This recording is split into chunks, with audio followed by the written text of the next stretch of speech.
Muhammad Al-Fatih, juga dikenal sebagai Mehmed II atau Mehmed Al-Fatih, adalah seorang pemimpin yang terkenal dalam sejarah karena berhasil menaklukkan Konstantinopel. Penaklukan ini tidak hanya merupakan prestasi yang luar biasa secara militer, tetapi juga memiliki dampak yang mendalam dalam pergeseran kekuasaan dan perubahan sejarah di Timur Tengah dan Eropa. Muhammad Al-Fatih merupakan putra dari Sultan Murad II, yang juga merupakan seorang penguasa yang berpengaruh. Sejak usia muda, Muhammad Al-Fatih dididik dengan baik dalam ilmu agama, seni perang, dan strategi militer. Ayahnya melihat potensi luar biasa dalam dirinya dan mempersiapkannya untuk mengambil alih tahta Ottoman. Sultan Muhammad Al-Fatih atau Mehmed II dikenal sebagai penakluk Konstantinopel pada usia 21 tahun. Putra dari Sultan Murad II dan Huma Valide Hatun, di usia 11 tahun, ia telah memerintah Amasya sebagai gubernur oleh ayahnya, sebagai bekal kelak menjadi seorang sultan. Setelah ayahnya turun tahta, Muhammad Al-Fatih pun diangkat menjadi Sultan Turki Ottoman di usia 12 tahun. Sejak masa kecilnya memiliki keunggulan dalam menyerap dan menangkap ilmu pengetahuan. Ia memiliki pengetahuan yang luas, khususnya dalam bidang bahasa, serta memiliki kecenderungan besar terhadap buku-buku sejarah. Sultan Al-Fatih terjun sendiri ke medan laga dan berperang melawan musuh dengan pedangnya sendiri. Dalam peperangan di wilayah Balkan, tentara Utsmani berhadapan dengan tentara Bukhanda yang bersembunyi di balik pepohonan yang rapat. Pasukan Utsmani yang melihat mocong meriam yang diarahkan dari pepohonan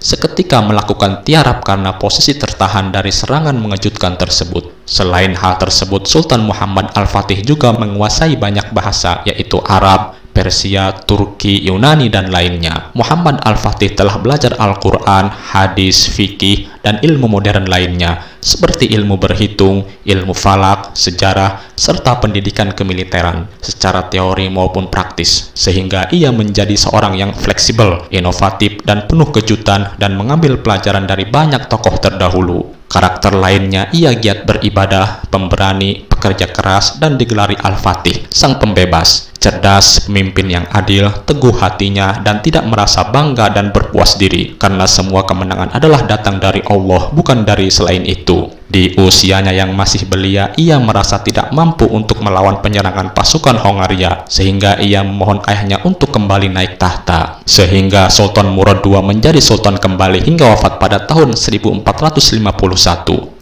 Di usia 19 tahunnya, di usia tersebut ia bertekad untuk merebut Konstantinopel dan Kekaisaran Romawi Timur. Dalam waktu 50 hari pengepungan dan akhirnya jatuh pada 29 Mei tahun 1453, Konstantinopel ini didirikan Romawi pada tahun 330 dan sebagai pusat dari agama Kristen Ortodok. Walaupun bangunan sudah berusia tua, namun bangunan ini telah lama menjadi incaran para pendahulu. Bahkan ayah Sultan Muhammad Al-Fatih sendiri pun pernah melakukan penyerangan tapi gagal. Muhammad Al-Fatih memulai persiapan serius untuk menaklukkan Konstantinopel. Ia membangun kapal-kapal perang yang kuat, termasuk kapal-kapal pengangkut besar yang ditarik melalui darat untuk mengejutkan musuh. Selain itu, ia juga memperkuat pasukan dan mempersiapkan strategi militer yang inovatif untuk menghadapi benteng yang kuat di Konstantinopel. Muhammad Al-Fatih merupakan Sultan Turki Ottoman yang berkuasa selama 2 periode, yakni sejak Agustus 1444 sampai dengan 1446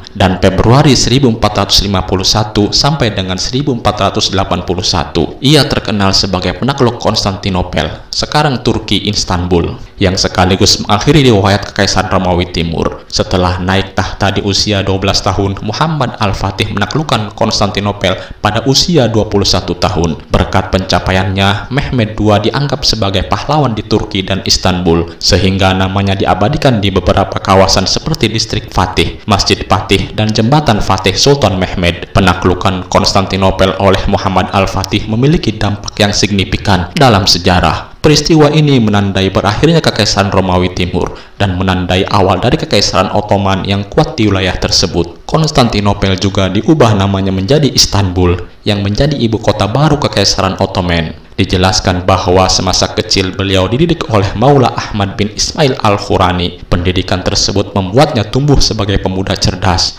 menguasai bahasa Turki, Persia, Arab, Yunani, Italia, dan Latin, serta mampu membaca, menulis, dan menerjemahkan dan menghatamkan Al-Quran. Saat muda, Muhammad Al-Fatih belajar dan berguru dengan banyak ilmuwan, baik muslim maupun non-muslim. Ia belajar ilmu memanah, militer, sastra, sejarah klasik, geografi, dan sejarah Eropa. Berbicara Al-Fatih tentu lekat dengan Konstantinopel sebagai karya maha besar tak terlupakan sepanjang sejarah. Saat dirinya sudah tiada pun, karya itu masih terlihat jelas hingga kini. Semua berawal dari hadis Nabi. Tetapi harapan indah berusia 800 tahun itu terus tersimpan rapih dalam lembaran-lembaran kitab hadis. Bukan tidak ada yang berminat merealisasikannya, melainkan gagal setelah 11 kali percobaan dilakukan. Melalui gurunya, Al-Fatih diyakinkan bahwa ia pemimpin yang dimaksudkan dalam hadis itu.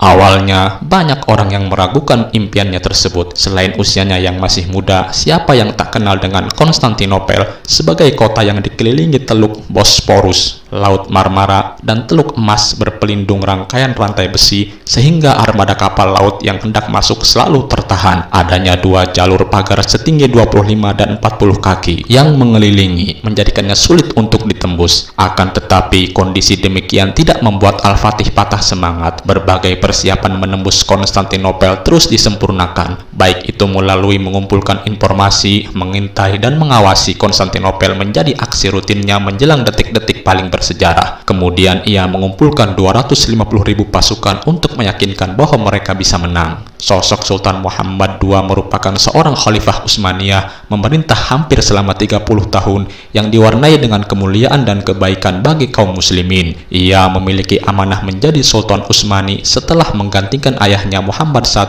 yang telah wafat pada tanggal 16 Muharram tahun 855 Hijriah, bertepatan dengan 18 Februari tahun 1451 Masehi. Ketika itu Muhammad II masih memiliki umur menginjak 22 tahun. Pada masa pemerintahannya yang kedua, Muhammad Al-Fatih bertekad untuk memperkuat Angkatan Laut Ottoman dan berusaha merebut Konstantinopel dari Kekaisaran Romawi Timur. Keinginannya ini pun dapat terwujud hanya dalam waktu 2 tahun. Pada awal 1453, ia mengerahkan 80.000 hingga 200.000 pasukan Ottoman, artileri, dan 320 kapal perang untuk mengepung Konstantinopel. Pada awal April tahun 1453, Muhammad Al-Fatih menyerang Konstantinopel dan mengepungnya. Pengepungan berlangsung selama 53 hari, sampai akhirnya Konstantinopel jatuh pada tanggal 29 Mei tahun 1453. Pihak Konstantinopel yang dipimpin oleh Kaisar Konstantin XI sebenarnya mendapatkan bantuan dari para pembelot Ottoman dan Vatikan. Namun mereka tetap tidak kuasa membendung kekuatan Muhammad Al-Fatih dan pasukannya. Setelah Konstantinopel jatuh, Muhammad Al-Fatih mengerahkan pasukannya ke Provinsi Morea di Peloponnesos pada tahun 1461. Penaklukannya pun terus berlanjut hingga ke Serbia, Albania, hingga Crimea. Pada tahun 1481, Sultan Muhammad Al-Fatih jatuh sakit hingga harus dirawat beberapa hari. Pada akhirnya, Sultan Muhammad Al-Fatih meninggal dunia pada tanggal 3 Mei tahun 1481 dan jasadnya dikebumikan di komplek Masjid Fatih di Istanbul. Pengganti Muhammad Al-Fatih setelah meninggal dunia adalah Bayezid II, putra tertuanya. Itulah tadi kisah singkat mengenai Muhammad Al-Fatih. Semoga bermanfaat. Assalamualaikum warahmatullahi wabarakatuh.